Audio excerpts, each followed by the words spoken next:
Hi everyone. We are on Thursday, still in the week of hope. I'm Janelle, and this is my husband Byron.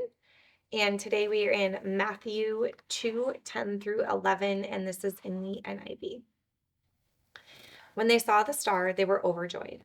On coming to the house, they saw the child with his mother Mary, and they bowed down and worshipped him.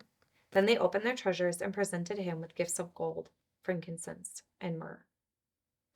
So I say this in devotion, but the wise men always fascinate me because we were into a friend's surprise birthday party last weekend. And in the car we were talking, and I was like, I think it'd be hard to get me to go somewhere. Like I might just change my mind that day and be like, well, I don't really want to go to that restaurant or I don't want to go to this place. And I was thinking about that for me. I mean, everyone's different. Like some people might be like, oh yeah, sure, whatever. But they traveled great distances. They went out of their way to get to this king Mhm. based off of a sign they saw in the sky.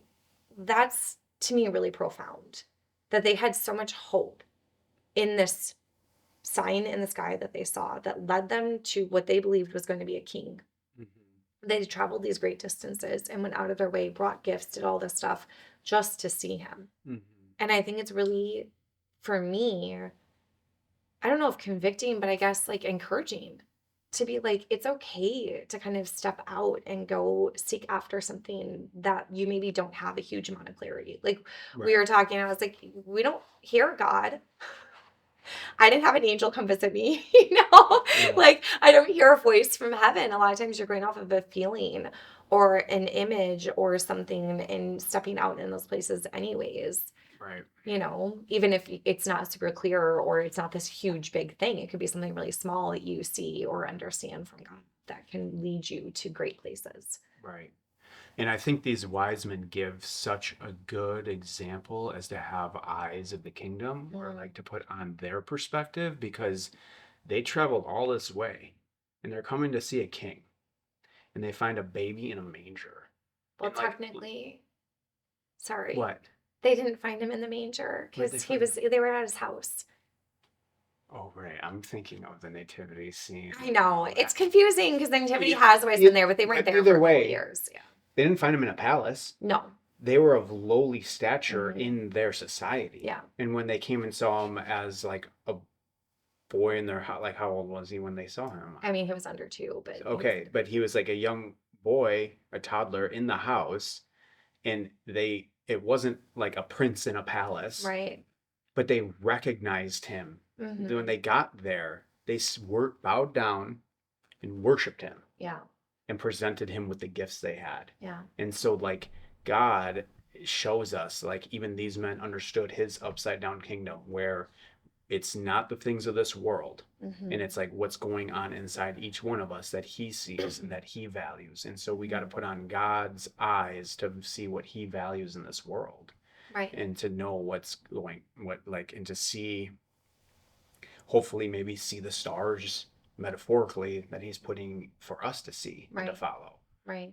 but it's just very interesting that they, not of Jewish descent, these men were able to see the stars, like the signs in the heavens, Hmm. and follow it. But then they weren't disappointed when Right. they got there. They were like, yes, this is it. And Right. they bowed down, worshiped, and gave their gifts. Right. Well, and that's the other thing too. Like I understand the Jewish people have been waiting for a Messiah for thousands of years, literally. These wise men are not of Jewish descent, and yet they still saw the hope and the joy, Mm-hmm. like over, what does it say? That they were overjoyed when they saw, Mm-hmm. like, so I don't know. It's just fascinating to me. Like, what did they see there and what did they understand? Like, what did God speak to them? The other thing that's important to recognize is we talked about this another time too, is those points when Gentiles are pulled in, when people who are not of Jewish descent are brought into the storyline. And even the shepherds, like they may have been of Jewish descent, but they were not these high up people. And Right. what you said about this upside down kingdom, like there are so many places where these stories and these people that were included in these really big moments in Jesus's life and in the storyline that led him, all the way to the cross and through the end are not the people you would expect to be included in the storyline, including whether that's their descent or their status in society, Right. And so it's like when you're looking at this, I think sometimes we can even feel like we're not worthy to be in God's presence, or we're not worthy to be pulled into his family. And yet God went out of his way to include all of us in Yeah. his family, Yeah. to seek after each and one of us. So not only is this an inspiration for hope and where we can find and seek and see God working, but also that inclusion of you being brought into God's kingdom and God going out of his way to make sure that everybody has access to him, Mhm. which is so different than the Old Testament, Yeah. where you had to have the priest or the temple or a prophet to have that interaction with God. And now it's And to be of the blood. right, right. And Yeah. now it can be brought to you, or you to him in this case. Yeah. Yeah. Anyways, all right. So that is Thursday in the Week of Hope, and we'll see you tomorrow for Friday.